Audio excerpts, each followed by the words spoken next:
This is a Kirkendall Barrett presentation, darling. She stabbed the shit out of her. She was like, Dad is dead.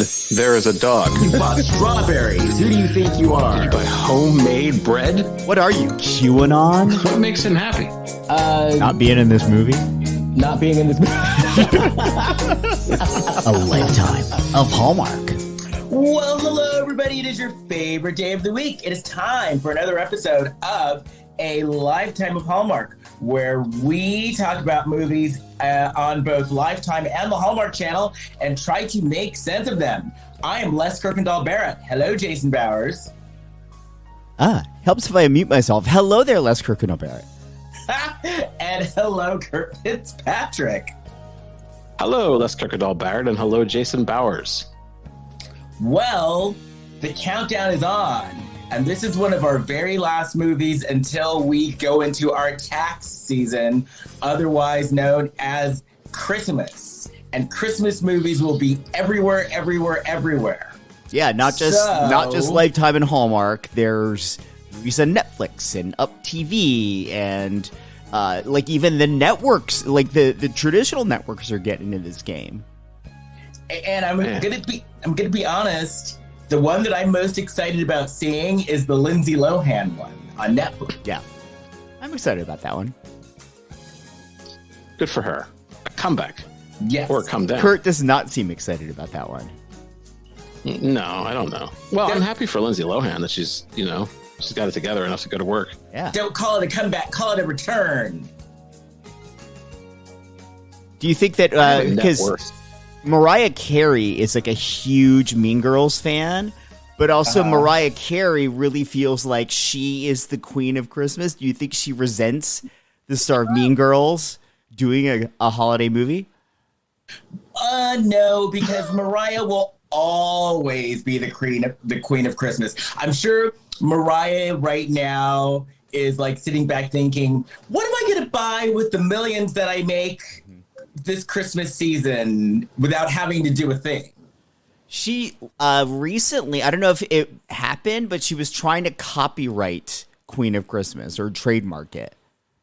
Oh, really? And for those of you who don't know, Mariah Carey, since she wrote that song, All I Want for Christmas? All I Want is Christmas. All I Want for Christmas is She does not have to work a day again in her life if she does not want to. Oh, yeah. Absolutely. And this is her big money-making time of year because she gets paid every time you hear that song. Well, and she's leaned into it over the past few years because now she has like Christmas merch and she sells Christmas cookies and does all kinds of things all based around the holiday, all to just prop up that song to make even more money. And I think that was isn't that the last classic Christmas song ever written? That one? Well, there could be more, I guess. I mean, classic is sort of a subjective term, and there have been Christmas songs that have resonated after that, but by far, that song has resonated more than any other holiday song in the past 30 years. Yes. The song that gets me angry is Jingle Bell Rock. I think, and why is that? Well, first of all, I think for a couple of reasons. First of all, I think it triggers me. Like I remember I was in Cub Scouts and like where Christmas songs came up, and that song came up. I said, I never heard of that song. You never heard of Jingle Bell Rock? So I'm shamed at the Cub Scout meeting. And now looking back, it's not a rock song. Yeah, Jingle Bell Rock, it really rocks out. So I really resent that song.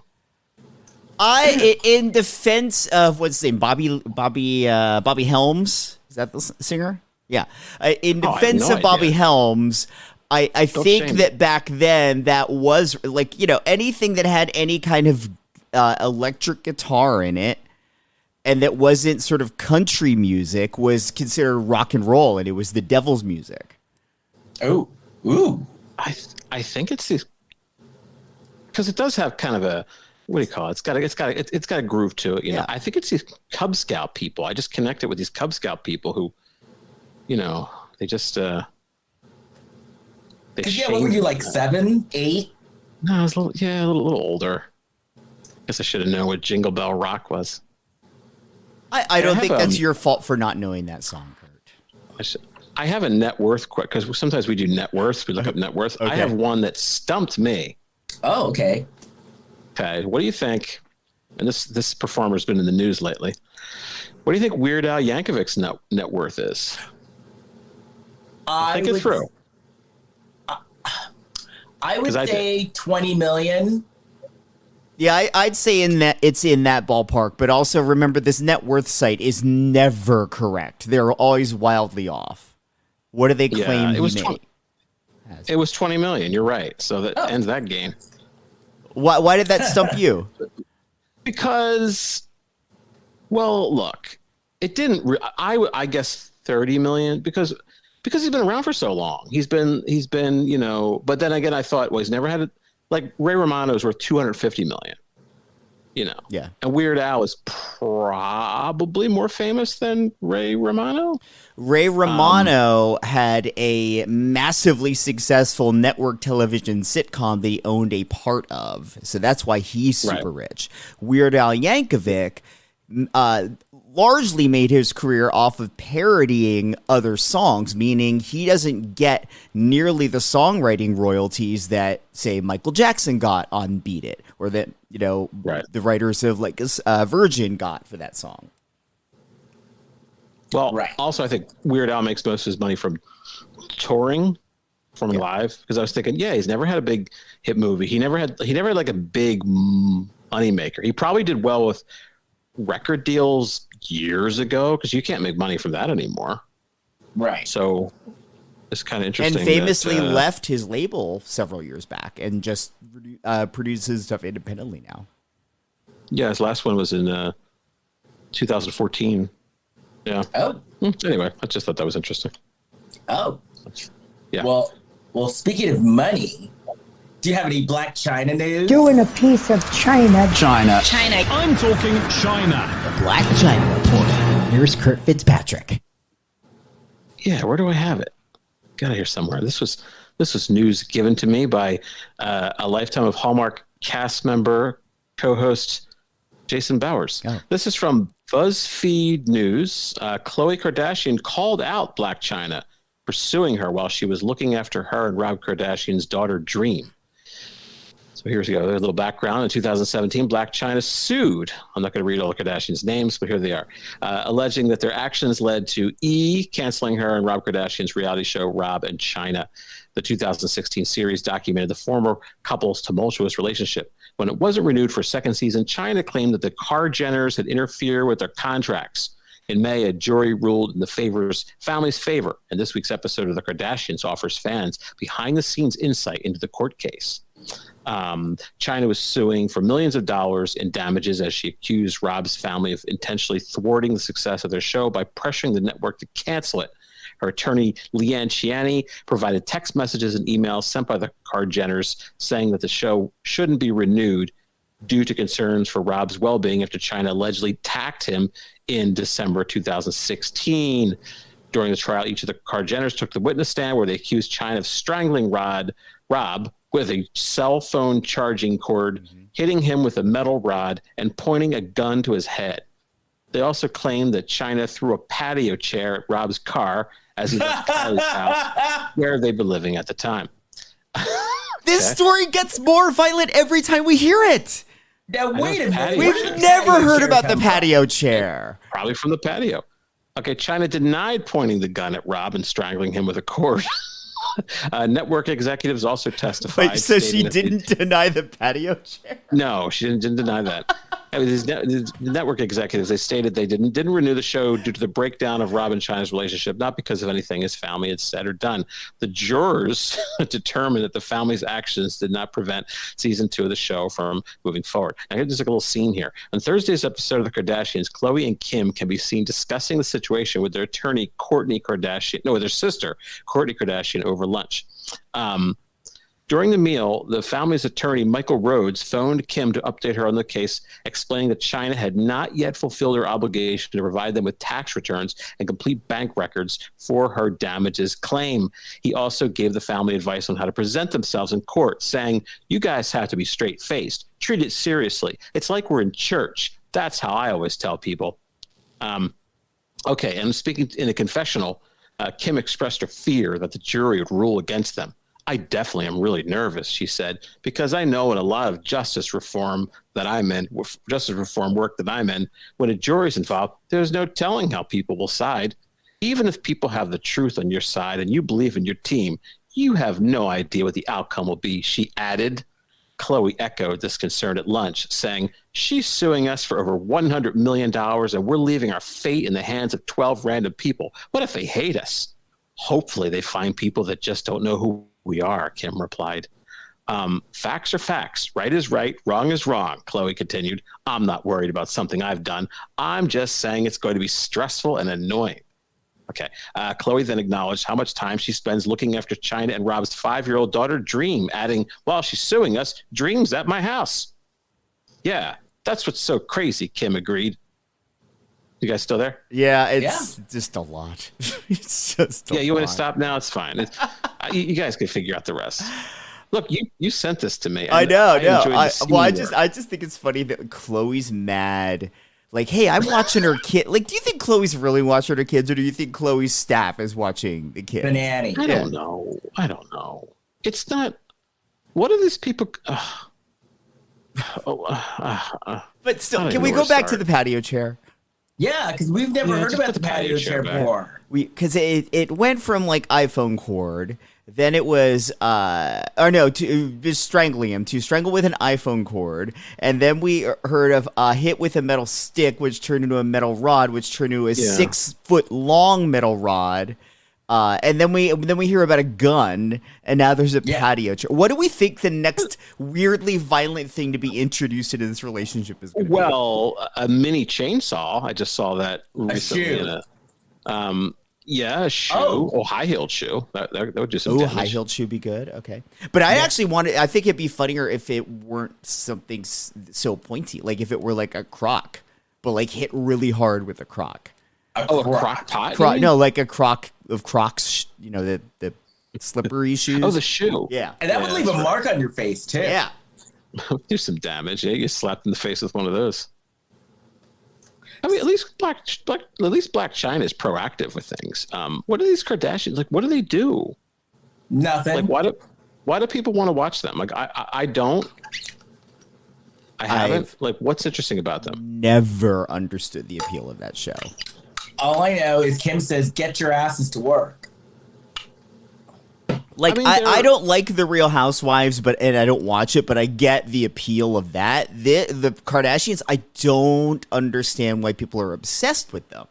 Now get this, Kurt, you'll be shocked to know I have never seen an episode of The Kardashians. Same.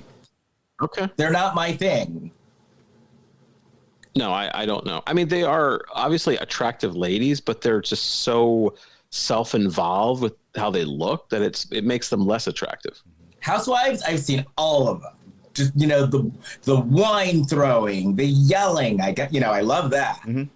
Yeah, the soapiness of the Housewives, I feel like that's largely the appeal for people. But the Kardashians, I guess maybe the soap plays out in the press, and it's someone on the show too, the soap of like who they're dating, who they're in a fight with us. So maybe that's what it is. Maybe because people hear about it in the press, then they'll watch the show so they get more info on it. I don't get it. Yeah, because now I have seen an episode of the Blac Chyna show, and Tokyo Tony did not disappoint. I did too. Oh, we got to hit on before we start the movie. We got to talk about Halloween. Oh yeah, we haven't actually recorded since Halloween. Okay. What would you like to talk about, Kurt? Well, you guys went as so I got a picture of the two of you in your Halloween costumes, and so Les was like a space alien. He was green. I was Lily Munster, and Jason was the baby. There's like a rapper. I was Baby Shark. He was also the land shark. Yeah. No, I was Baby Shark. From the big children's song, Baby Shark, Shark, Shark, Shark, Shark. Oh yeah, I never knew that the words to that song. Those are the words. That's the entire song. Oh, repeated over and over and over again. I had fun on Halloween. I ended up at a party at Jason Bauer's house. It was fun. And I was in a diaper. I saw that. It wasn't a modest diaper. And there was a picture of you like on the floor, like a baby. I was in a baby pose. It was a West Hollywood diaper. I had a shark hat, so people knew that it was baby shark. And I had a pacifier that said, "I love Daddy." Which I went because the first I went and bought like a baby costume, so I'd get like a comically large diaper with like the big safety pin, and it came with a this like huge pacifier. And I was like, no, I want something like not so big and bulky to carry around. So I went on Amazon looking for pacifiers, and the first one that came up in search was the one that said "I love Daddy," and I'm like, oh, I'm buying that. That's ridiculous. Perfect. Yeah. Now, Kurt, did you do anything for Halloween? No, I didn't. But who knows? I think this time last year I said I'm going to surprise you guys and come out there the next Halloween. You should come. Do it. Come to the Halloween party. So maybe we can. But don't surprise us. Like, let us know in advance, and we can like set up a live show too. Yes. Ooh. All right. Yes. Let's set that. And Kurt, I guarantee Halloween in West Hollywood will not disappoint. Okay.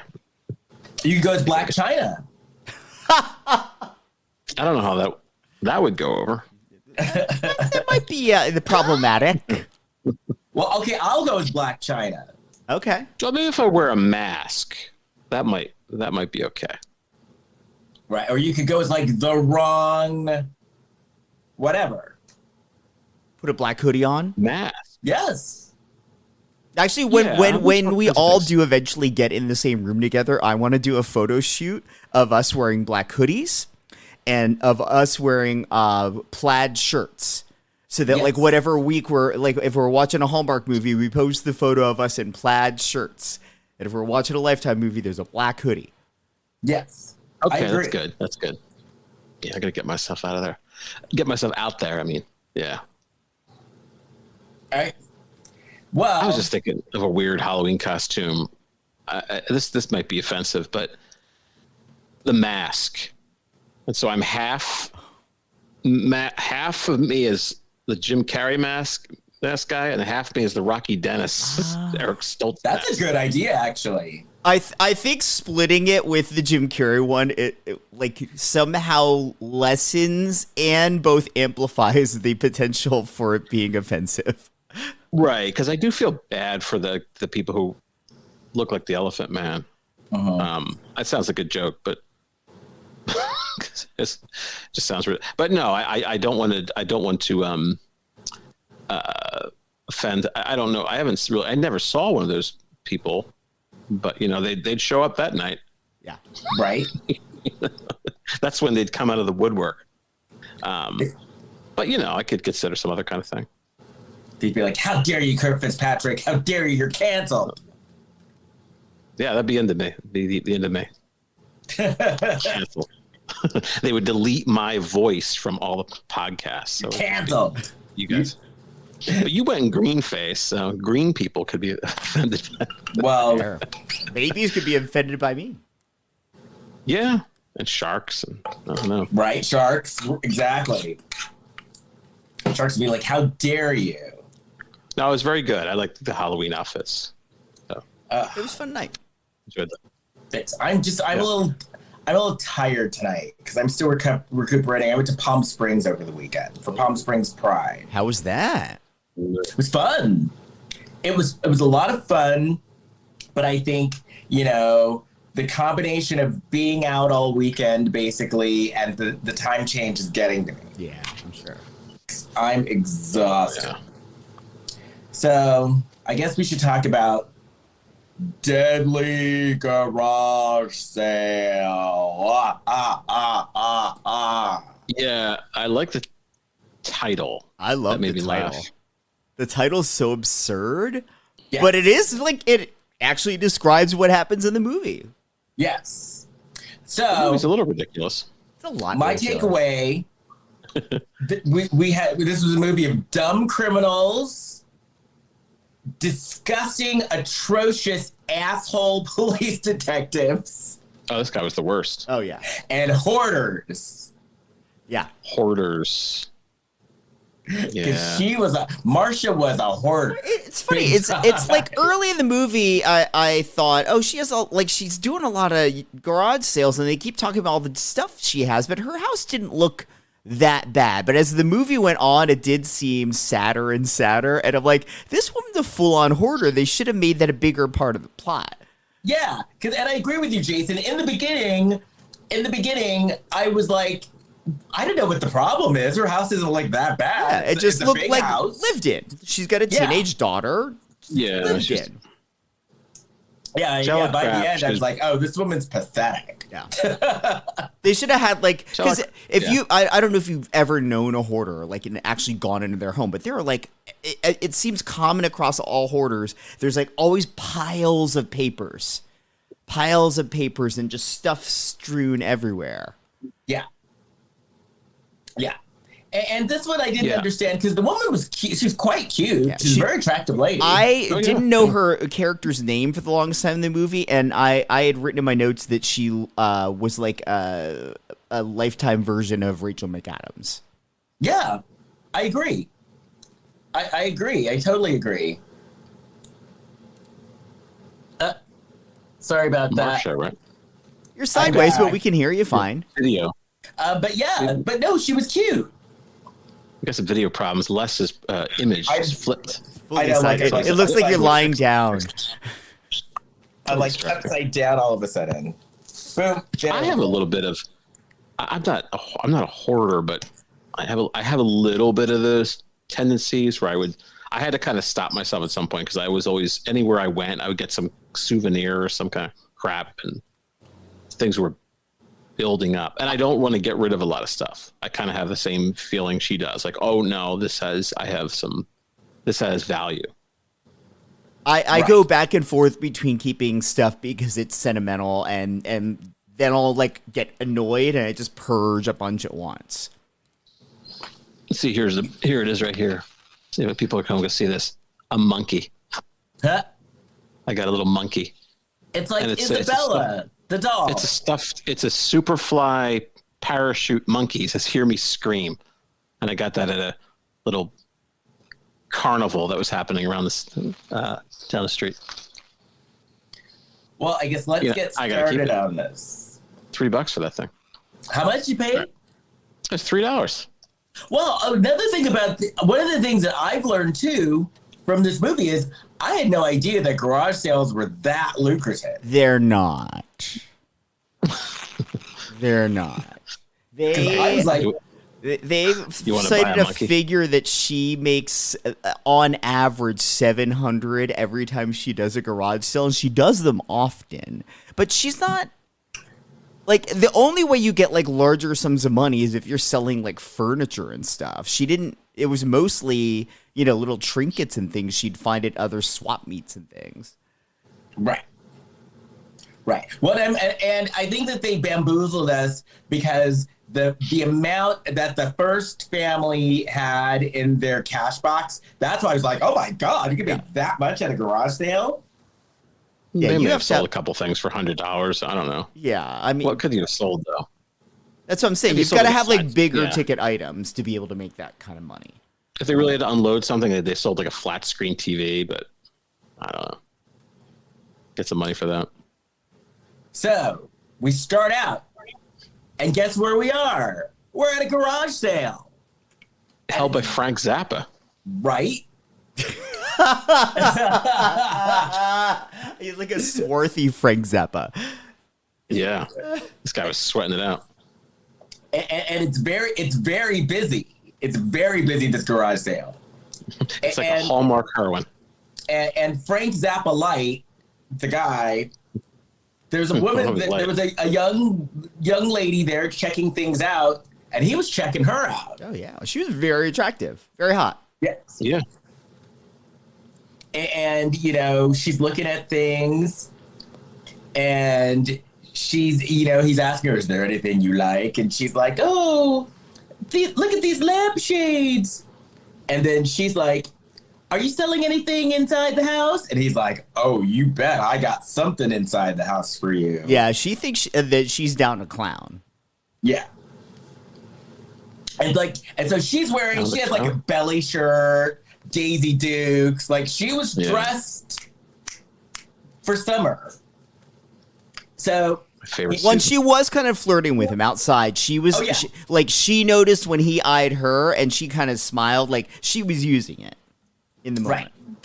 And I thought, I thought she was thinking, oh, I'm going to make some deals with him to get some lamps and furniture. I'm going to talk him down and pay half. So he invites her in because he's like, I have more to show you.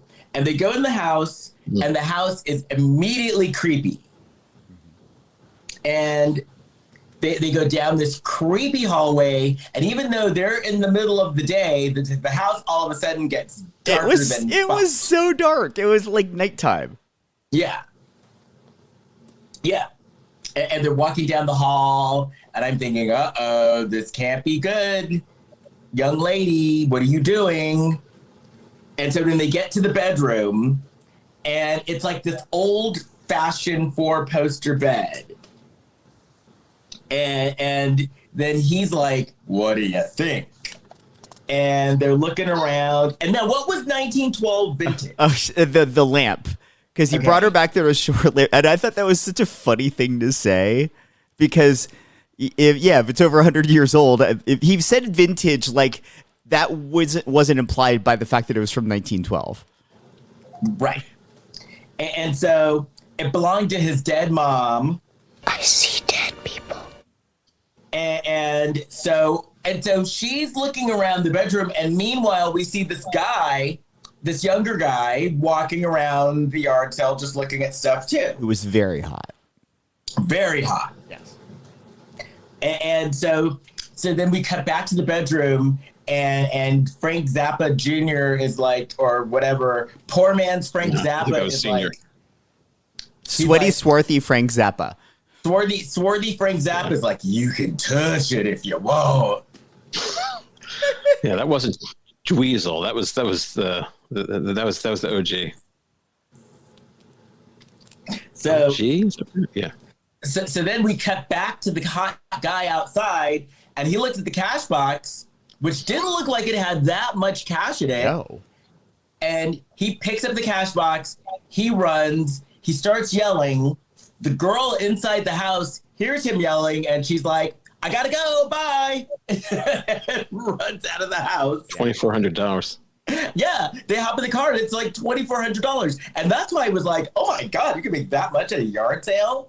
Yeah, I guess if you have, vintage 1912 items in your home, then yeah, that stuff's going to sell for a lot of money. Most people are selling like old cassettes. Right. Yeah, I'm buying them. Or those glasses, those Snoopy glasses, the ones that have like, Burger like from King, McDonald's. like I loved those. I used to collect those. I did too. I got them at yard sales, but some people broke, like 2 different people broke those stupid things. I don't have any anymore. So mad. So then we cut to a woman, and she's cleaning stuff, and she calls out to her daughter, Candace, come help me. And Candace, her daughter, is sitting in a room with a creepy doll on the bed. Yeah. And Candace is like, look, Mom, I'm making a mood board. I got stuff to do. I can't help you. Well, Mom was making cookies for Kurt. What's she doing? Making cookies. Oh. She's baking. She's making cookies for the yard sale the next day. Oh, Kurt would have gotten that yard sale. I definitely would, yeah. So then the mom is like, oh, come on, come help me. And Candace is like, okay, you idiot, I'll come out and help you. But then I got to get back to work. And so the mom was like, why don't you do one of those live stream things that you kids do? And so the youngins are doing. And so the daughter, Candace, is like, I'm a serious journalist, but okay. So they do the live stream, and now everyone listening, put live stream in your back pocket because live stream comes into play later. I knew that it was going to because they made a big deal out of like mom didn't know how to do it. The daughter shows her real quick in a huff. And the mom's like, no, can you just help me? Because I'm so tech averse. I don't know how this works. And actually, to be honest, that whole scene reminded me of me and my husband. Because my husband pulls that shit all the time. Hey, can you do this for me? I don't know how. And I have to come out and like leave what I'm doing to go and help him do shit like that. How do you feel about it, Les? Well, I empathized with Candace. That look that Candace had on her face, I have on my face daily. Wow. There's a lot of technology to wade through, huh? Yeah. You know what I did recently? I did one of those, those UPC symbols, whatever they are. Yeah. Mm-hmm. They're posters, not UPC. Oh, QR code. code. QR code. Yeah, I learned how to use one. I accessed one for the first time. I never did it before. Congrats. Some kids explained to me how to do it. The little kids. The kids. They explained to me. You have to take a picture of it, apparently. Oh no, you open your phone's camera, and but you don't have to actually take the photo. You just have the camera open, and when the camera's pointing at the QR code, once it locks it in, the link to click on will appear right under the QR code on your screen. I think that's what happened. Yeah. Yeah. So then we cut to the two thieves that at the beginning of the movie, and we find out that they're actually brother and sister. Yeah, I thought they were boyfriend girlfriend at first. I did too. I did too. And so she's getting ready to go to work, and he's like, "Don't go to work. You hate this job." And she's like, "Well, I got to make money." And she's like, "This stealing that cash box was like a one-time thing." And he's like, "Nope, we're going to do it again because we made $2,400. And so then we cut to Marcia, who's the mom, Marcia and Candace's garage sale. Oh, and also, it should be pointed out, it was mentioned while or maybe you said this, and sorry if I checked out, but the brother and sister mentioned that their dad is a con artist and a thief. Yes. So then, they were definitely doing the criminal thing of, this is going to be our last job. So then we see the garage sale, and it's looking like a pretty popular one. Mm-hmm. And then the neighborhood, the HOA bitch named Evelyn shows up. Yeah. And These she starts yelling at Marcia. Evelyn is an absolute asshole. I think she's the only super believable character in this movie. Not that the movie is wildly unbelievable, but everyone relates to either personally dealing with or knowing someone that's dealt with just the a-hole from the HOA. Right. So why? I thought HOA was involved in condominiums. These are houses. It depends. It's a homeowners association. So if you live in a neighborhood that was all developed by, the same money or whatever, they may want it where there's an HOA to kind of keep the place nice. Yeah. I'm not gonna live there. Yeah, because she gets a bill at one point. She gets a bill from HOA. I'm like, is that in condos? That's not a house. For instance, my brother lives in Columbia, Maryland. Columbia, Maryland is basically the country, or maybe even the world's first fully planned community. So they have all these fees that they have to pay, but they get amenities out of it. There's community gyms that are for certain areas, and then you can also belong to the community gym for the other area if you pay a little bit more. Well. They have certain guidelines over when and what colors of paint you can use. Yeah, it's funny that you mentioned that, because I have a friend who was in a fight with his HOA because he painted his house a color that the HOA doesn't like. And it wasn't even a far-fetched color. He painted his house white, and the HOA doesn't like it. Trouble. So he's like fighting with them now because of that. See, in other places, there's like a zoning board that makes these kind of rules. Yeah, this is like a more extreme version of zoning. Well, I don't like it. I know you do if you have a yard sale. In most places, you have to have a permit. Oh, really? Well, in some places, at least, yeah. You have to get because the city or the town, they want to make some money off that kind of thing. Yeah, but this woman overstepped that. Oh, she did. Like, Evelyn was an asshole, but also, what's her mom? Marcia? Marcia was having so many fucking yard sales. Right. I think she has like 10 over the course of the movie. And she's not going to stop. Evelyn does not even discourage her. She's ready to have like 6 more. Yeah. So while this is going on, the brother goes inside the house as the sister, Trudy, is keeping Marcia distracted. So he goes in the house. He's looking around. Marcia looks up and sees someone in her house. So, and this is where Evelyn was a total bitch. Evelyn looks at Trudy, and Trudy's like, well, I'm doing this to kind of help me out. And Evelyn's like, why don't you just get a job? And I was like, you bitch. But anyway, so Marcia sees someone in the house. So she goes in there to get to the bottom of what's going on. And so Marcia catches the brother in the act of stealing. So they start fighting. He tries to get away, and Marcia knocks him down the stairs, and he dies. Yeah. I guess you could say it was a deadly garage sale. Right. Ooh, worked in the title. Very good, Kurt. There you go. And then I was like, well, but then again, I was like, what kind of criminal are you to let like this frail woman beat you up and kill you? Well, because it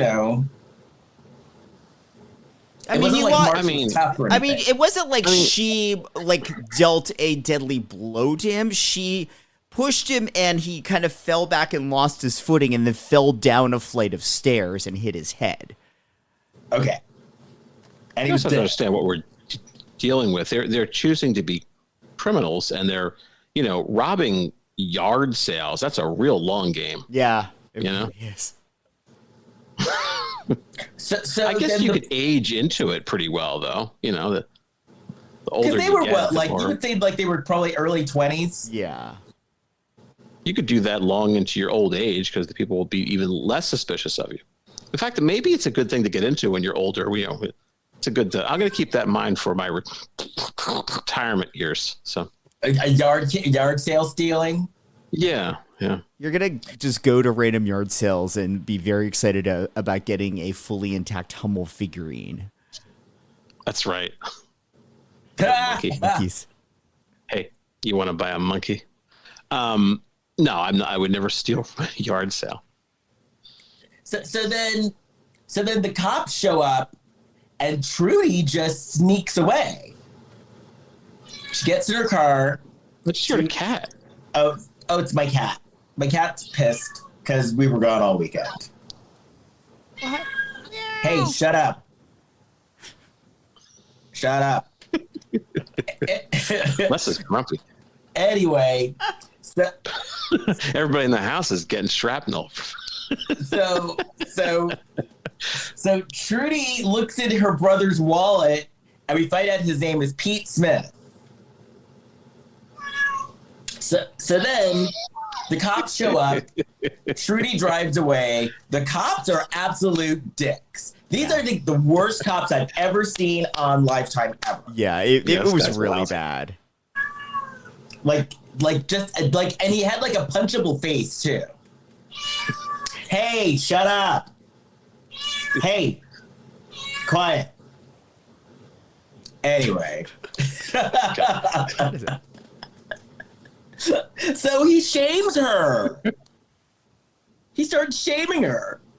Because he's like, do you know him? And she's like, no. And he's like, well, maybe you threw a party. And he came over while you threw a party. It's like, what business is that of yours? And he's saying like, oh, he knew right where your cash and your jewelry was. I'm like, oh, so he went to somebody's bedroom and looked in the drawers where people keep that shit all the time. And he's somehow a criminal mastermind. Right. And then he's yelling at her, you got lucky. Next time you catch a burglar, you should just let him go and take your stuff. Which, and I get him saying, hey, don't take any unnecessary risks like that. But he was totally shaming her with that, too. Yeah. Well, in most cases, you might call the police if someone's upstairs. But considering the way her police are acting, I mean, obviously she has to be a vigilante, I guess. Mm-hmm. But then... Exactly. But then her daughter, Candace, is, like, pissed at her, too. Because Candace is like, I told you to stop doing these goddamn garage sales. Because what did she say? Oh, if you have junky antiques, you attract junky people. Yeah. And so Marcia, and so it's kind of funny because Candace was more like the mom and Marcia was more like the kid. To a degree, yeah. Candace was kind of a brat, though. Right. But you know what? I liked it. But you know what? She didn't learn her lesson because next week she has another one. Yep. She can't stop. Maybe that's a compulsion. Like hoarding is kind of a compulsion. Maybe like having yard sales is the same thing. And so Trudy goes back to the house and we see Trudy and she's walking towards Marcia and she has a knife. And she walks up to Marcia and just starts stabbing her. But then we realize that it's actually a daydream. Yeah. And then Marcia... And I should say, when Kurt actually suggested the movie and I watched a trailer that I found, the stabbing scene was in there and I was sold on watching the movie because of that scene that turned out to not even be a real scene. No. It was a good stabbing scene, though. It was. It happened. It happened for us. She stabbed the shit out of her. She was like, Yeah. So Trudy starts talking to Marcia, and then Marcia's like, you look familiar. And then Trudy's like, oh, you mean 4 months ago when, you killed that guy in your house? So then that was kind of cool because then we know that there's been a passage of time. Mm-hmm. And Trudy befriends Marcia. And then Trudy says the magic words to suck Marcia in. Hey, you want to go to a swap meet, you hoarder? A swap meet in Saugus. Yes. Don't want to go. Sometimes like, ugh. Yeah. After that, we can go through some garbage dumpsters. What do you say? Dumpster diving, yeah. Yeah. We'll make a day out of it. Oh, yeah, dumpster diving. Yeah. So speaking of dumpster diving, what'd you say? We'll eat a moldy loaf of bread. So fine. When Trudy was Delicious. like asking Marcia to go, she said to Marcia, like, I want to learn from a pro. Right. A master. Like Did you say a master? Yeah, a pro at shopping for junk? Right. So they come home from the swap meet with a bunch of stuff, and Candace is pissed. Because Candace is like, you're bringing home more junk? What is your problem? I did like the concept of learning from the pro, though. From a master, a junk master. I just, if you think about Lifetime movies, I wouldn't have had garage sailing as a mentorship on my bingo card. Like, a weird way to go with this movie. Right. Well, you know what they say in Boogie Nights? Everyone has their own special thing. So true. So then we find out because Trudy and Marcia are getting to know each other. So we find out that Candace was actually adopted from the foster care system. And, because she was asking Marcia, well, do you have a boyfriend? And Marcia's like, no, I just adopted her on my own. And then Trudy is telling Marcia, well, you know what? I had a man in my life, but someone killed him. No, she didn't say or someone took him away from Took him away, yeah. Marcia's which looked kind of creepy because then I'm like, she's implying that it's like, a man in her life, and I'm like, it's your brother. That's kind of creepy. This is not House of Dragon. A couple things I noticed. I haven't seen that. When they're sitting around the pool, Marcia's wearing a shirt. It looks like it's a blood stain. It looks like a giant blood stain. I don't know if you noticed that. I did not. It's not. It's kind of like the design. Oh, just like a red splotch on it or something? Yeah. And the other thing is, so Trudy asked her how she has so much money, and she said she was a paralegal. Paralegals make that much money? I don't think paralegals are. So I thought that was weird too. She said she'd been a paralegal for salary. I guess it depends on the average salary that I found was like $60,000 a year. It might depend on where they are in the U.S., but yeah, she had a pretty nice house, right? Not just a nice house, but had saved up. We come to find out about $80,000 for Candace to go to college, and she quit her job 2 years ago, so she had enough saved up where she's like, "Yep, I don't need to work anymore." And we're not talking like this is like a nice house. This is like a fabulous house with a fabulous pool. Like this was like an amazing because this was supposedly in LA, the LA area. That was definitely $1 million home. Yeah, maybe less because it was like Santa Clarita because they mentioned being near the 14. Legal average salary in Los Angeles. She said Beverly Hills. She made a point of saying that too. Yeah. Oh, really? Yeah. I'll just look up Los Angeles and see what I find. Paralegal Los Angeles, according to salary.com, it's anywhere from 54 to 86,000. ZipRecruiter says 35,000 to 70,000 a year. Well, she must have been a real estate pro too, because that house was nice. So Marcia. So then we see Marcia. She's checking her mail, and there are a lot of bills, a lot of final notices. They all look the same, too. Yeah. But we find out that Marcia actually did try to get her job back, but they downsized. So they've like, sorry, you want to come back? Well, we can't have you back. We're downsizing. I did think it was insane a little bit that, she mentions that. It's like, okay, you can't get your old job back, but you've got 20 years of paralegal experience. Could you not get another job? True. And especially in LA. Because there are tons of lawyers here in LA. Yeah. Tons. Yeah, because you could probably work, because if you're a paralegal, you don't necessarily have a specialty, right? So you could work for any kind of lawyer, I would assume. Right. Because she must have been good because obviously, judging from her house, she was on the higher end of being a paralegal. Yeah.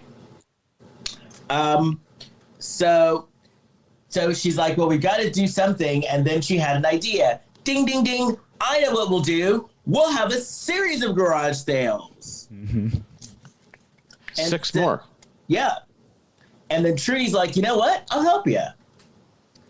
And Candace, though, meanwhile, Candace is suspicious of Trudy. And then Trudy is like, at one point, their garage sale, and Trudy's like, hey, Candace, can I talk to you privately? And so she gets Candace to follow her, and Trudy is being Trudy has like a creepy face. Hey, shut up. Trudy has like a very creepy face. So she's like going, follow me. But she's getting creepier and creepier, and like dumb Candace like follows her. She just gets in the car. Yeah, I'm like, because her face, she wasn't like nice, like, hey, get in the car. She's like, get in the car. And I'm like, and you did it? Yeah, because Candace was skeptical to begin with. Why did she get in? She's presumably a smart kid. And then she gets in, and she sees, like, knives. She sees, like, chloroform. And she stays in the car. Keeps sitting there. Yeah, it stays there. She stays there.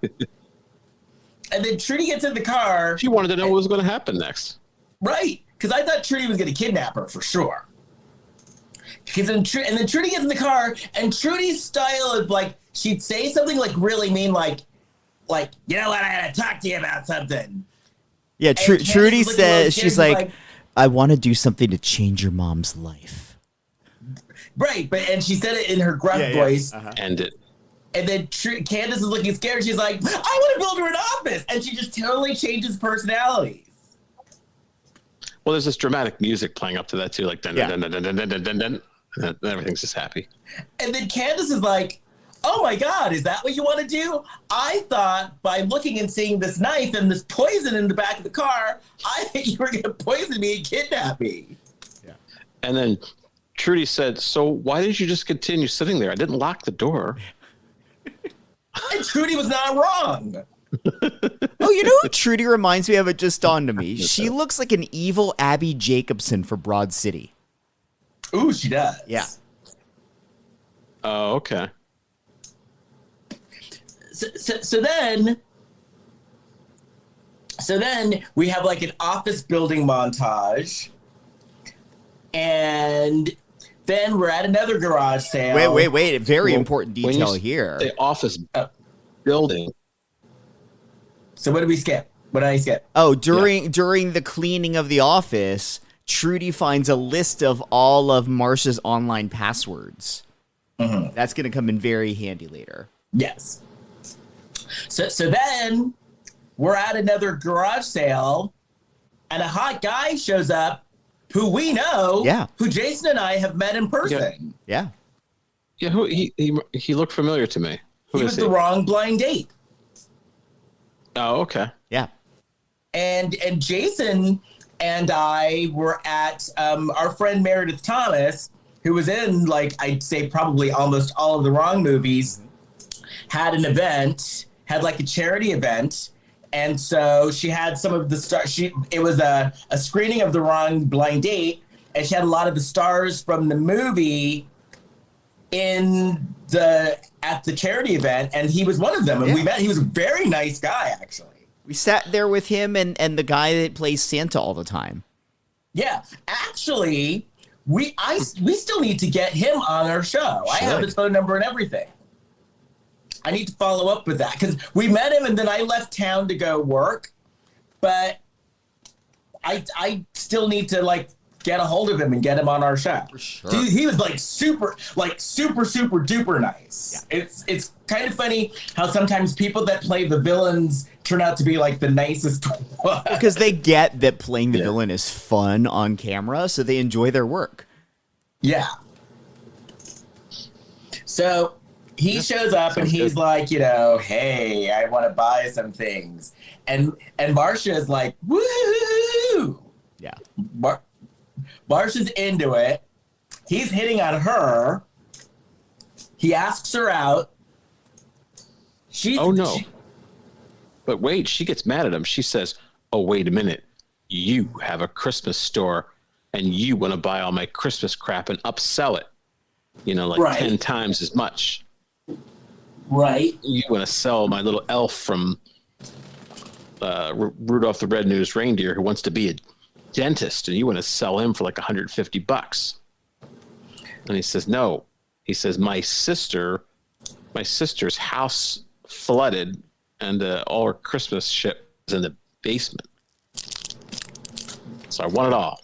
And then she feels bad. Right. But then he asks her out. And he comes to pick her up. Well, hold on. We find out that he sold his shares in his company that he had in Silicon Valley at the right time. He's early retired. He pays $300 for all of her Christmas stuff. And when they put it in his car, it is these two tiny little baskets filled mostly with pine cones. Well, there you go. He's going to run out of money. He has to go back to work soon. He's not managing his money well. No.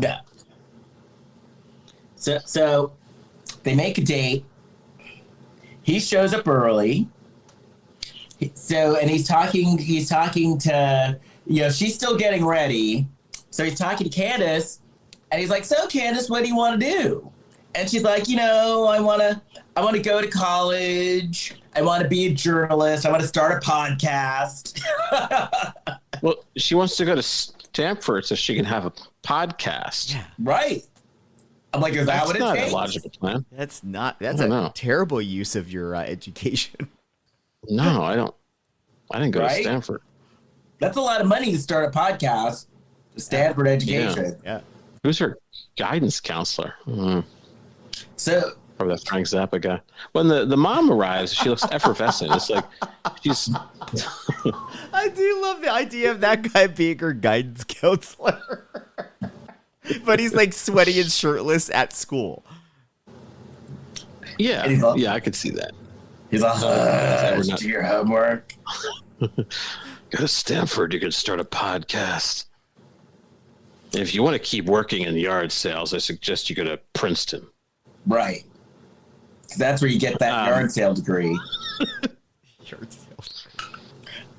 Effervescent mom. It reminded me of the end of Planes, Trains, and Automobiles, where you finally see Steve Martin's wife, and it's like she's Jesus. Yeah. That's kind of like what it was. When the effervescent mom comes out. She wore something nice. So the deal is then she turns annoying. She turns very annoying because they're driving. They're driving on the date. He's like, I'm taking you for seafood, and she's like, well, then she starts like whining, like, but it's outside seating. I need my jacket, and he's like, well, I've got a sweater that I could let you borrow, and she's like, no, I need my jacket. Turn around. Yeah, buddy. And I was like thinking, you are so annoying. And meanwhile, Trudy's breaking into the house. Yes. So he turns around. Looking like she's wearing a black hoodie, but it's not a black hoodie, by the way. Right. It's like a black army jacket with a hood. So it doesn't count. I mean, not black, a green rather, like an army green jacket. It's got to be a hoodie. It's got to be over your face, or it doesn't count. So he turns around, and if I was him, I would be like, okay, this is our first and last date, because you're just annoying as fuck. So he drives her back home. She goes in the house. He follows her in the house. Trudy is but Trudy's like stuck in there. And they start, her and the guy, Rick, start going at it. Marcia and Rick. They start to bump uglies. But first she says, it's been a long time. And he says, me too. And dinner. She's basically enamored because he wasn't a D-bag and he came in to say like, hey, are you okay? Like, take a little while here. And maybe that was his plan. Well, we know what his plan was, but yeah. So they go at it.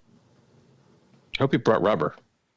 And then Trudy gets a little careless, and they're finished. They're like basking in their afterglow, and then they hear a noise. So Rick gets a bat, and he's going around the house. Of course, doesn't turn any lights on. Well, I was annoyed at that. Like, why the fuck did Trudy stay? Like, when they got home and Trudy heard them, what was she doing staying in the house to do all this? Because she could have done it from any computer. Yeah. So he's walking around with a bat, and Trudy's walking around with a knife.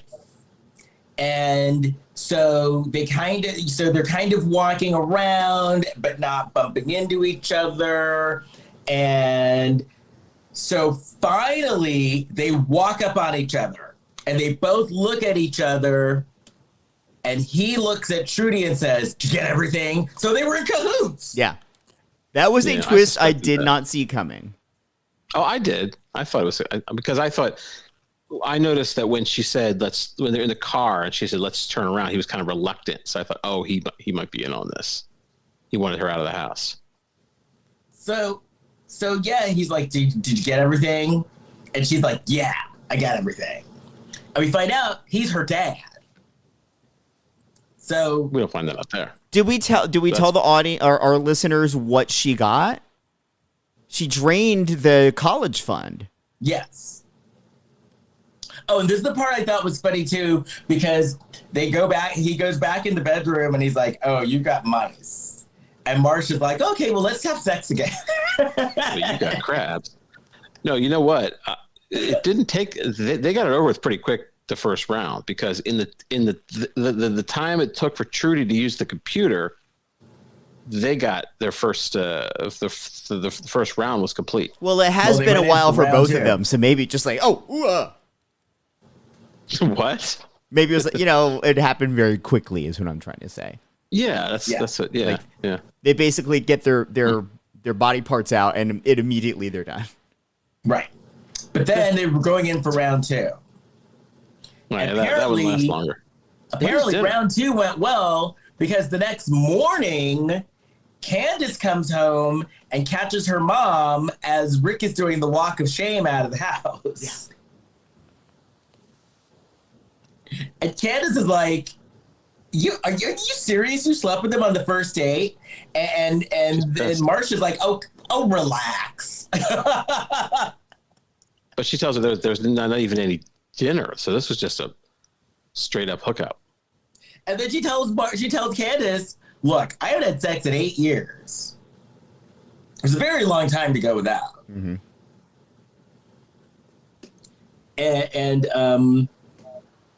But then the afterglow did not last long, because then we find out her account is drained. And she's flipping out. And then we cut back to Rick and Trudy, and we basically get the backstory was Rick abandoned them and their mom was tweaking. So twerking. So then maybe both. So then the asshole cop comes over again and shames her even more. Because he's like, your account was hacked. Why didn't you take better care of your passwords? And then they see on the video camera, they see the person who got into her account, because he says basically what happened is the person just kept on going in and withdrawing money and slowly draining it. And so on the video camera, she sees it's Rick and she's like, oh, wait a minute, I know who that is. That's Rick. And the cop shoots her down and is like, no, he's not. He's a ghost, because that's a fictitious name. The name that he used was Rick Breedlove. Which it sounds like a phony name. It sounds like a porn star. Yeah. And a filthy one at that. Yeah. Richard Breedlove. Yeah. Well, Questlove. Yeah, he's not a porn star. Now, what I liked about Marsha is Marsha then was sick of this cop and just started giving him attitude back. Yeah. Oh, she slams his door right on his face. Good. He needed that. Well, also, he mentions he's a homicide detective, and the only reason he's even on the case is to see if there's any connection to the guy that fell down the stairs at her house.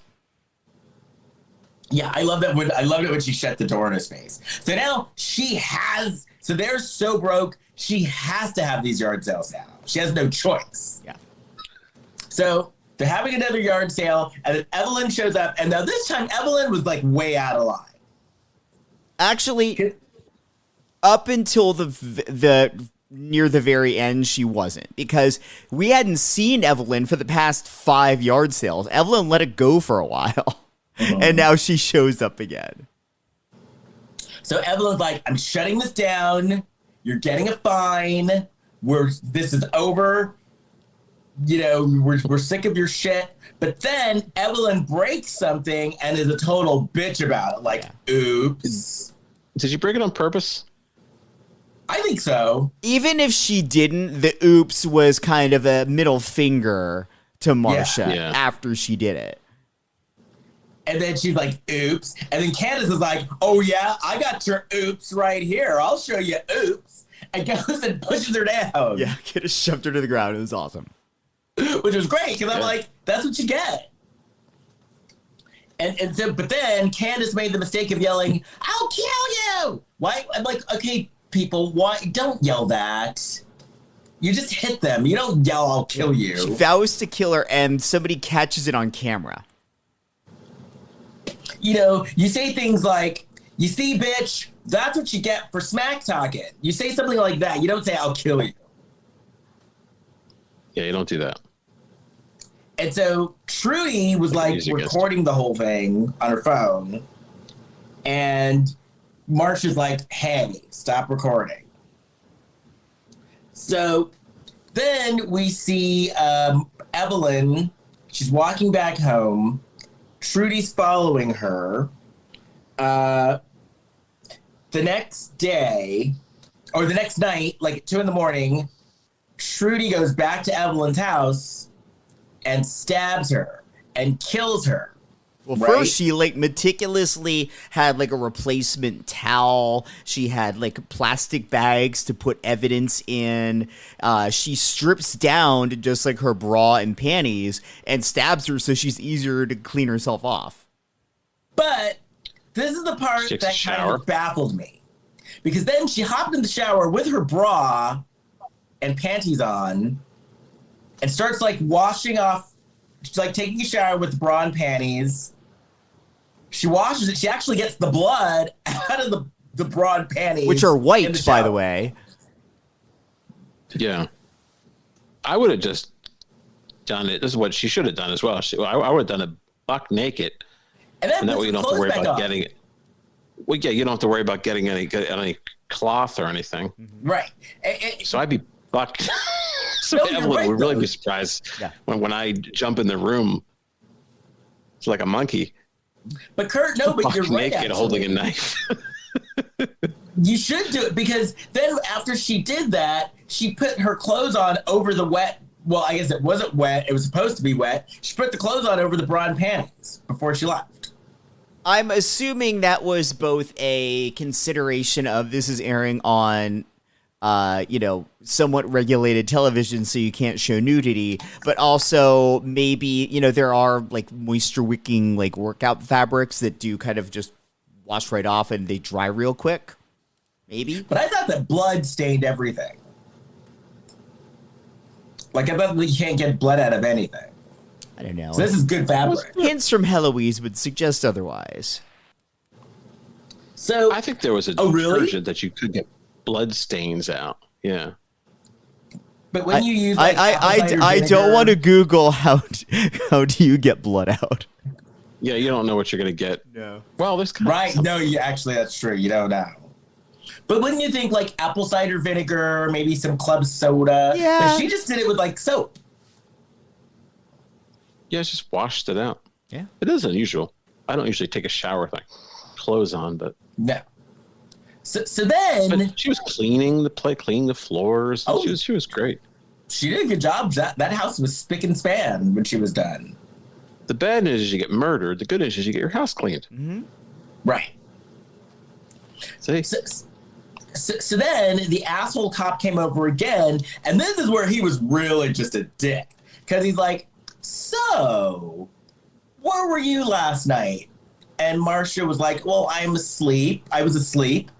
And he's like, "Well, and was your daughter asleep too?" And she's like, "Yeah, we were both asleep." And he's like, "How do you know? Because you were asleep." She had left the house. He's not wrong. It was rude. The delivery was rude, but he wasn't wrong. Yeah, his delivery was horrible. And then he wanted to take a biometrics test. And he's like, either you, because at first Marsha's like, "No, I'm not going to do anything without my lawyer." And he's like, either you take it or we're going to take you to the courthouse and make you take it. So she took it. She didn't match, but Candace's blood matched. And then this is where like the discrimination came in, because they basically then started. So Candace was in the foster care system. Both of her parents were criminals, and they were judging her and saying, well, yeah, she could be a criminal and be violent because her parents were criminals, which that's not fair. No, not at all. She also ran away. Candace ran away. Well, that was dumb. Tried to escape. That was stupid. Yeah, that was dumb. But the weird thing about like shaming because her parents were criminals and stuff is like she was taken out of the foster care system at age 3. Do you really think that the 3-year-old girl was super imprinted by her parents being criminals? She really has no real memory of any of that. Right. Yeah. It's like she's a baby. It's a criminal gene. So then, okay, I didn't know that you could FaceTime in jail. I didn't know that either. No, I didn't know that either. Wow. Well, that's good to know. If any of us ever end up in jail, we can still do this podcast. Yeah. Yeah, because they had a Candace and Marcia had a FaceTime. It's the only reason I haven't gone on a crime spree is because I wanted to keep doing the podcast. Right. You were going to rob that yard sale the other day. Yeah. But I'm like, no, I'm So just going to watch a movie about it, and we're going to record. So we could do a lifetime of Hallmark from Twin Towers. Yeah. Oh, so then I love this part, Marcia trying to reassure Candace. Well, Candace, you could get parole in 25 years. I'm like, oh yeah, that's just really making her feel better. They're not helping her out at all either. That's like the place she used to work, and they're like, yeah, we're not throwing you anything for free. Yeah. So, but then Marcia's like, Candace, sorry, but there's just so much evidence against you that's how you look guilty. No discount? Nope. It's just because you better go sell your house. It does does to work here. It does seem fucked up that like she didn't make a single friend who's a lawyer at that firm after being there 20 years. Like not one of them would be like, yeah, I'll do this for free because you're my friend and I love you. Like, really? Exactly. No, I agree with you 100%. Maybe she was maybe the way that she quit, maybe she was like one of those, today's my last, like she shows up, today's my last day. No, I'm not giving you notice. I feel like they all hated Marcia because she was the person always complaining about the AC making it too cold. She's like, I got to go get my sweater. Right. That's probably it, yeah. She was probably always inviting them to, well, was she? I don't know if she was into her yard sales back then. Oh, like she's that asshole sending them flyers every week? Yeah, she was guilting them. Oh, it was probably back, we're talking 20 years ago, so she probably was sending those group emails. Yeah. All the time, come to my yard sale. And Evite. And I bet she had a messy desk. She totally sends Evites for her yard sale. Yes. Yeah, every week they're getting Evite. Oh, okay, here's her Evite. They're like, oh no, it's Marcia again. Don't even open it. Oh man, I tell you, if her daughter murders it, and then on Monday, then on Monday, Marcia would be like, you didn't come to my yard sale. Why didn't you come? I had a birthday party. Well, you could have gone to the birthday party and come to my yard sale. You could have done both. Oh yeah, that goes on and on. And then like she probably has an asshole HR manager that constantly has to come to her for like all the shit piled up on her desk. Right. Like we've got corporate coming through this week. Could you just like clean it up a little bit? She's like, no, like I need to keep this stuff on top of my desk. I need these papers. It's one of those office things too, where people won't directly complain to her. They'll just go, they go to that third party, that HR, and the HR has to go to her and say, listen, people are complaining. Well, I can't say who they were, but people are complaining about the piles of shit on your desk, and you have been, you smell. That's an issue sometimes. People will complain to the HR. They'll say, yeah, the woman that works next to me, she smells like a dish rag. That's been used to wash out, I don't know what. Massive amounts of blood. It goes through a third party. It has to go through a channel. Yeah. Well, who smells me? It must be you, Dolores. So it becomes a problem. That's funny. So then Marcia needs to sell her home, and then Trudy's like, well, you know what? I'll buy it. And no, that's not what happened. Trudy said she'd pay the mortgage for the 2 months it's going to take to get it ready for market. Oh, that's right. She's paying rent. She's going to live there. So then Trudy starts paying the money, but then Trudy becomes like a bitch all of a sudden.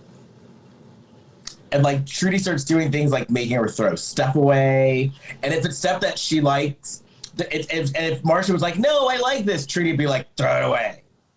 And this is around the point in the movie where I did start to feel Marcia was a hoarder, because like they would show like an establishing shot of the home, and this is like middle of the week, and she's still got all of this shit out there, like she's still having a yard sale. And then what was the one thing that Trudy was like, throw that away, and then Marcia was like, but that's worth 30 cents. Was it worth 30 cents? Yeah, it was something was worth 30 cents. No, I think it was $30. It was $30. Yeah. It was some stupid trinket. But she also had that creepy fucking doll from Candace's bed. Isabella. I like that doll. Yeah, she didn't want to get rid of the doll, yeah. Not the baby doll. So then we see Marcia, and Marcia is cleaning, and she starts to kind of get suspicious of Trudy. Like you can see it in her face. She's starting to get suspicious. Well, it's because Trudy basically gaslights her and mentions the guy that she, in her words, Marcia pushed down the stairs.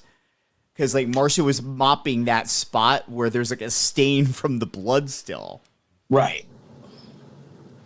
But now this is the part I kind of liked, actually, because I don't think we've ever seen this before, where Marcia catches on and then Marcia just kind of starts to bait her.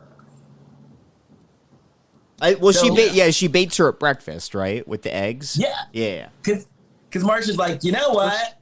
I just thought back about the guy who died. I'm glad I killed him.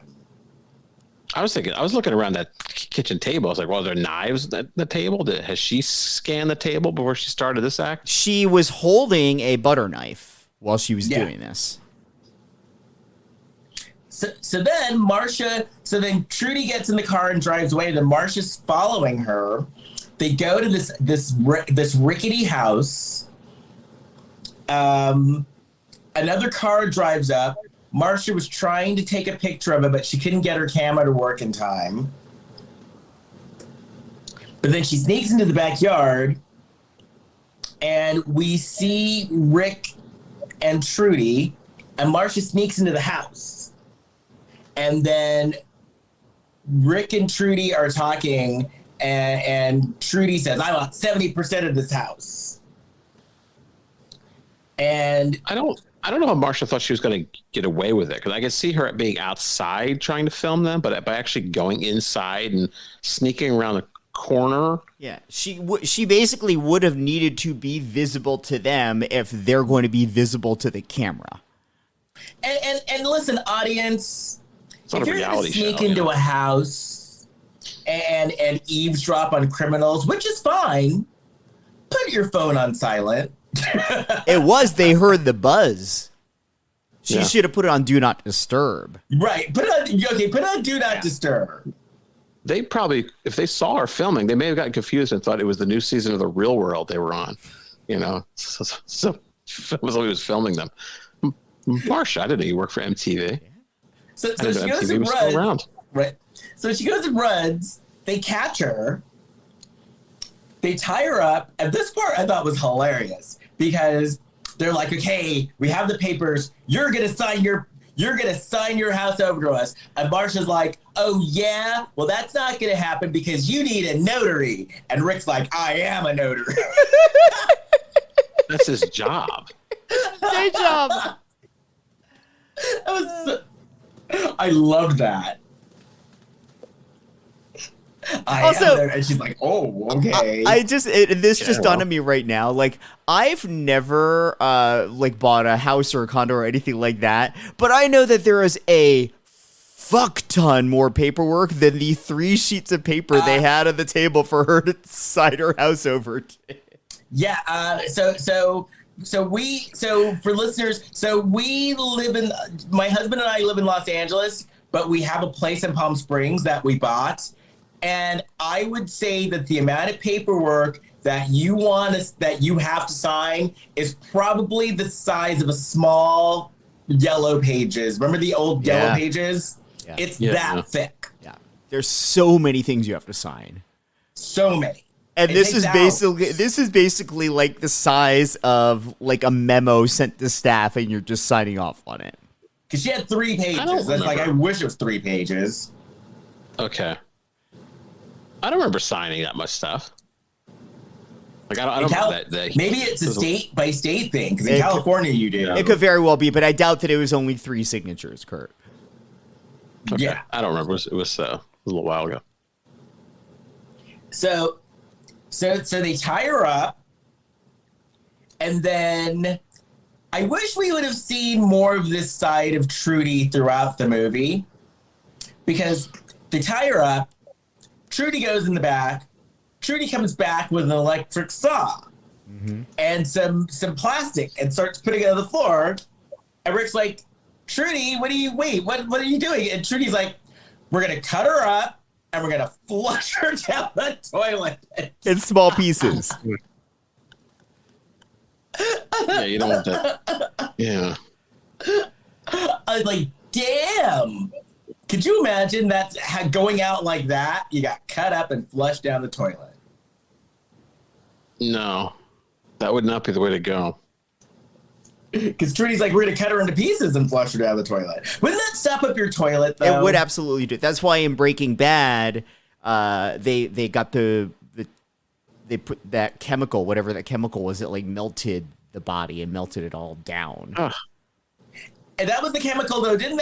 Wasn't that the one that like burned through the bathtub? Yeah, the bathtub fell through the floor. Yeah. Breaking Bad was my pandemic watch. That was a great show. Oh, okay. So then Rick is like, Rick looks at his daughter and he's like, I'm disgusted with you. I can't believe that you are my kid talking like this. Yeah, it's not practical. So he tries to step in, but she hits him in the face with the electric saw. And she hits Rick in the face, so Rick is like laid out. She's got the saw, and she's gonna cut Marcia up. And it's looking like it's gonna be curtains for Marcia, because Marcia's tied up. She has a gag in her mouth. The electric saw is coming closer and closer and closer, and then we hear sirens. Yeah. And then we hear sirens, and then Marcia's like, I live streamed you. Yeah. And I was like, yay! So the police they subscribe to her live stream and they're watching it. I guess somebody else is seeing it. I thought that was insane, because I can probably count on one hand the number of times on like Facebook or Instagram where I was like, I'm going to watch someone's live stream right now. Yeah. Yeah, sometimes it's. But I don't know. They pop in and see that happening. Start hearing about cutting people up and flushing them down the toilet. I might be engaged. Now this is the part that made me like Marcia. Because then all of a sudden, Marcia miraculously unties herself. Trudy goes running out of the house. Marcia goes running after her like, oh no, bitch. Oh no. So she goes running after her, and then she grabs Trudy, she punches her in the face, and then she goes over and grabs a garbage can, and I guess hits her in the head with the garbage can. I thought she was running over looking at garbage cans, see if she could find any more like, doll babies or anything in there. It was a nice touch having the final blow be done with a garbage can. Right. So then we're back at home. Candace is out of jail. She's talking to one of her friends on the phone saying, oh, well, my mom, because of all this, my mom live streamed it. So the charges were dropped. And then at the end, the house is clean. And Marcia gives Candace the ugly doll back. Yeah, Annabella, whatever. Yeah. I think it's a new doll, actually. What is it? I think it's actually a new doll. Oh, I thought you found. Okay. Either way, it was the same doll. it's creepy. No, it was still creepy. The end. So what'd you guys think? I liked it overall. I thought that this had some inventive twists. Like, you know, I didn't see I knew that the guy and Trudy were somehow in cahoots. I didn't put together that he was going to be the dad, though. Les is going to watch the movie again. Oh, he froze up. Yeah. Well, I was going to say, yeah, it was okay. I thought the mom, Marcia, she might think it's worth it losing her whole college fund because she got some action. Yeah. You know, it's been a long time. Maybe not that much. I spent $80,000 for that. Sorry about that. No, it was okay. That's okay. I was saying I liked the twist with Rick being the dad. Yeah. Yeah. I liked that. I liked the fact that garage sale. You know, I love the notary thing. I just thought of ridiculous plot points in this movie that ranked at the top, because this one wasn't super. It was bonkers that this is all over her brother doing something stupid and getting himself killed. Right. But there weren't like a lot of bonkers moments or beats in the movie. And the thing is, she's mad because her brother died, but her brother died because they were doing a crime. It wasn't like Marcia went out and killed her brother in cold blood. Right. And by the way, before her brother got killed, she was hesitant to do the crime more often. Yeah. Yeah. Yeah, she was working as a waitress. Yeah. Yeah, this definitely was kind of a light. I thought it was entertaining. It wasn't annoying. I think the movie got the joke. Yeah. Like it wasn't, you know, it was basically a wink, wink, nudge, nudge. I actually thought the cast was really good too. I thought everyone's acting was actually very good in this. Yeah. Yeah, I thought everyone was good in it. Yeah. Our friend was good. The woman who played Evelyn, she was on point. Yeah. His body was on point. Because, you know, I was like, wow, he looks good. Evelyn, yes, Evelyn. Now, okay, so Kurt, do you think that Evelyn was a friend of like a producer or something? No, I think she was. She did it. I think she was good in the role, and she definitely fit the part. Because I just find it interesting because Evelyn, I think, was she French? Like, I think she's either French or German. I mean, she might be French, but you're talking about what's the thing we pointed out before when there's like somebody kind of has a very thankless role, and it seems like maybe they're like hooking up with the producer, or they're like married to the president of Lifetime or something like that. They won a contest. Yeah. Or like, you know, Ileana Douglas, you're dating Martin Scorsese. Yeah. Well, she actually is good. That's a yes. But yeah, definitely. Yeah. Oh, what were you going to say, Kurt? No, I think that did help Ileana Douglas's career, but yeah. But no, I don't think anybody in this movie had that kind of situation.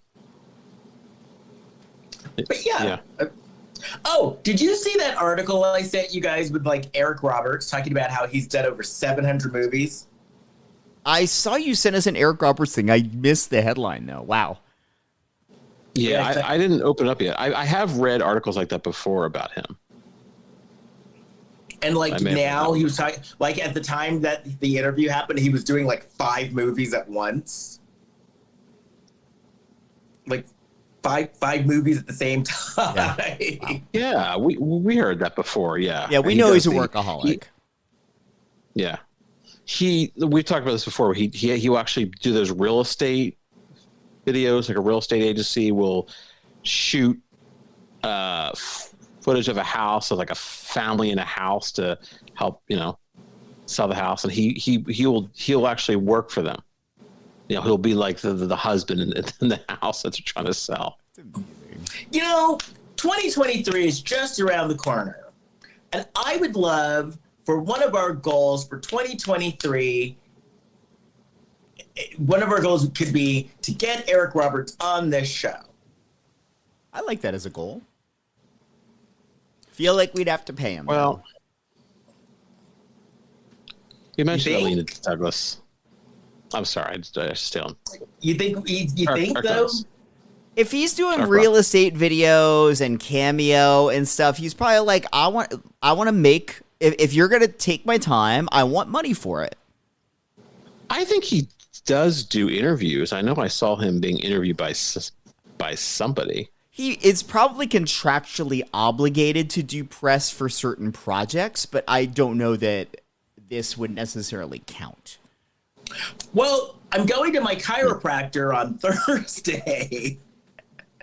Oh, that's right. Your chiropractor is the same one that Eric Roberts goes to, right? Yeah, I'm going to my chiropractor, and I only saw him there that once. I haven't seen him back since. But I haven't asked about him either. Let's find out. Let's get him on the show. Yeah, because I wonder, and the thing is, we like him. We work on that. We have someone who would vouch for us. Yes, we do. Someone who he's worked with several times, who would totally vouch for us and tell him that we're legit. I'm going to put that into the universe then. 2023, yes. Eric Roberts. Well, I'm looking at Alina Douglas's filmography, and yes, her relationship with Martin Scorsese did help. As her first film credit, Hello Again. She played the mother in the park. Then The Last Temptation of Christ, crowd member. I think that's where they met. Then we got New York Stories, Scorsese, then Goodfellas, then Guilty by Suspicion, which Scorsese was in. Grace in My Heart, which is one of my favorite movies. Yeah, but this is like the first this is like the first credits from like 87 to 91. And then she's off and running. And then she got to be in some other things. Okay. Anyway, but good. Yeah, Grace in My Heart is one of my favorite movies. We were blessed with Alina Douglas, who's lovely. She's in 6 Feet Under. Yeah.